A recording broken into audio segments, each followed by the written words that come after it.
মুস্তাকুন নবী আল কাসিমি বলছেন, ভোট দিবেন কাকে? যে নামাজি, সালিহিন, ইত্তেবা সুন্নাতা খুলাফা রাশিদিন। নামাজ পড়ে না যে ভোট পাবে না সে। কথা কেন কেন? সে যদি জামাত ইসলামেরও হয়, চরমনারও হয়, তারে ভোট দেওয়া যাবে না। কথা কেন কেন? আমার আব্বা হইল আমার আব্বারও কথা কয় না, ভোট দেওয়া যাবে না। এবার বলেন, নামাজ পড়ে না যে ভোট পাবে না সে কোন? নামাজ পড়ে না যে ভোট পাবে না সে। রাজি আছেন তো? হাত তোলেন। অনেকে তোলে নাই, মুনাফেক এটা। হাত তোলেন, হাত তোলেন। বেনামাজির ভোট দিবেন না, অনেকে হাত তোলে নাই। এটা হলো আমলিকের দালাল। হাত তোল বেটা, হাত নামান।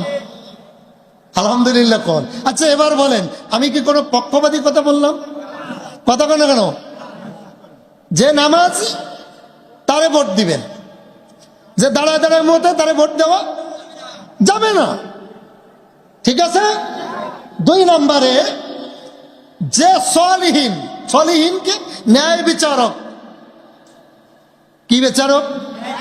ন্যায় বিচারক। তাকে কি দিবেন? ভোট দিবেন, সমর্থন করবেন। সে বিএনপি রইল, তারে দিবেন। কথা কেন কেন? ঠিক কিনা জোরে কন? যেহেতু সামনে নির্বাচন, সামনে কি? আমি কোরআন থেকে বলে দেব কারে কারে দিবেন। কি থেকে? হাদিস থেকে বলবো। কি থেকে? হাদিস থেকে। কেউ কাকা কি হয়েছে আপনার? কি কাকার কি চুল কাকা কি হয়েছে? সমস্যা কি? আমি কোনো পক্ষপাতী বললাম? কথা কেন কেন? কাকা আমার থেকে মাইতেন না। আমি টাকার বিরুদ্ধে ওয়াজ করি, কোনো কন্টাক্টও নাই, আগেও নাই, পরেও নাই, যা দেয়া তাই। অনেক হুজুর আছে আগে 50 পরে 50, এদের কথা কইতে ভয় লাগে। কারো বিক্রি হয়েছে। কথা কন না কেন? নবীজি বলেন, আস-সাকিতু আনিল হাক্কি আশ-শাইতানু মিনাল আকরাস।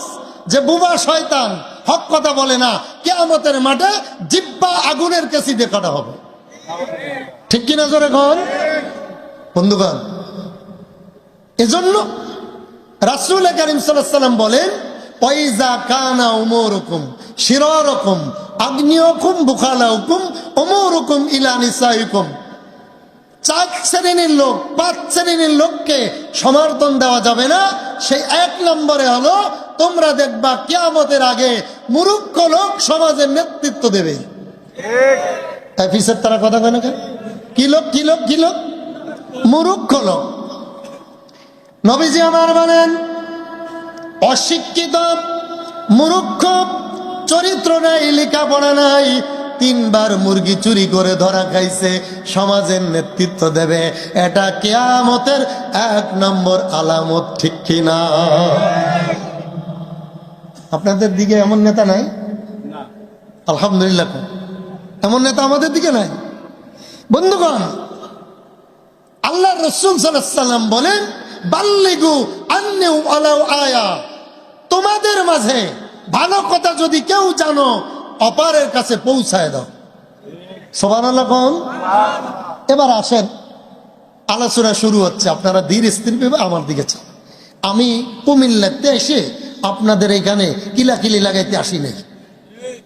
কথা কন না? আমি বিষয় ভিত্তিক আলোচনা করব, তবে ধৈর্য থাকতে হবে, সামিনা শুনতে হবে, অতনা মেনে নিতে হবে, যদি সত্যিকারে কোরআন হাদিস হয়।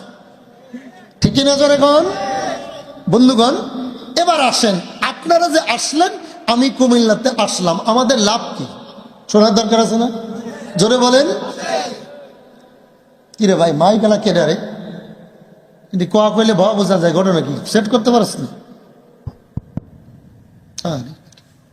তো কথা বাড়ি খায়, ক্লিয়ার না।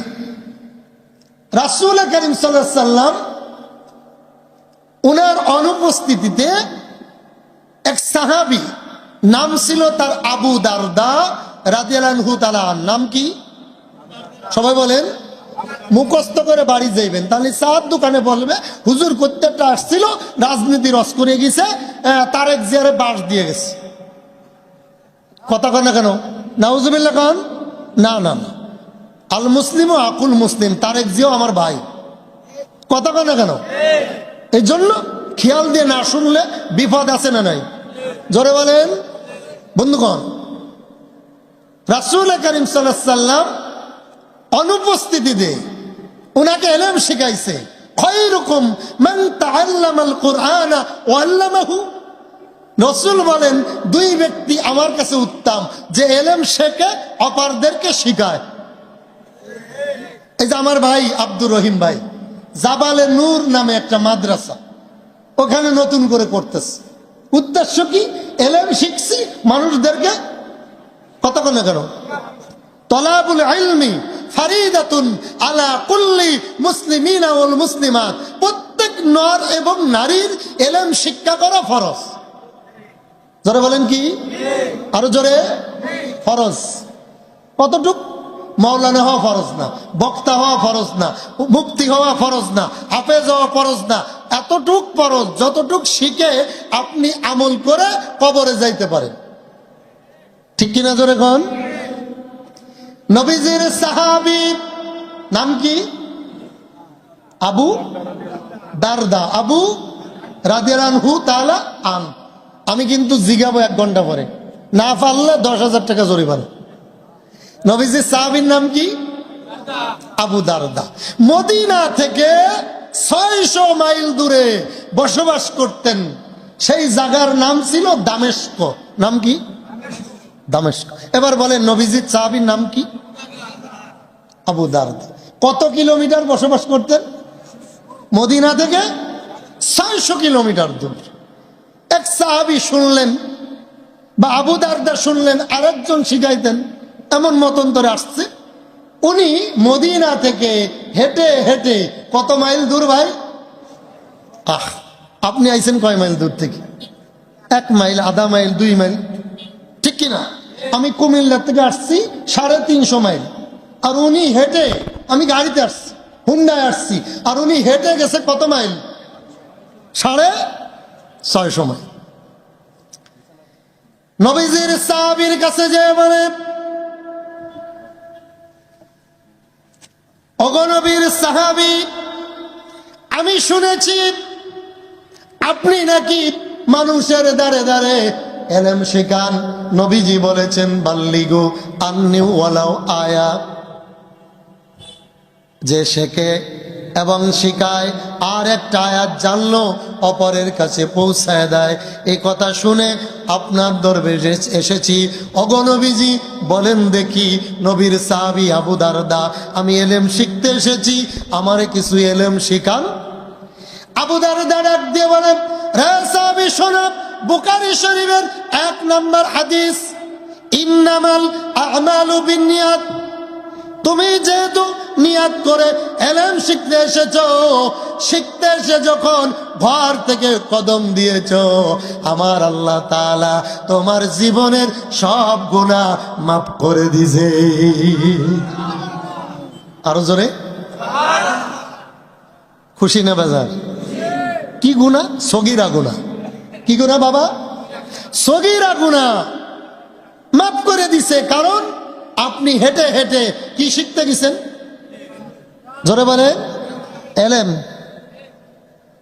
এখন আপনারা যদি সহি নিয়াতে এখানে এসে থাকেন, হুজুর কালো না সুন্দর, কণ্ঠওয়ালা না কণ্ঠ নাই, কি বলছে না বলছে তা না, সামি না শুনবেন, অতা না মেনে নিবেন বিনা দলিলে। কারণ নিয়ত আপনার ঠিক আছে। হুজুর যদি এক পেশে বলে, কিয়ামতের মাঠে হুজুর মাইর খাইব। কথা কেন কেন?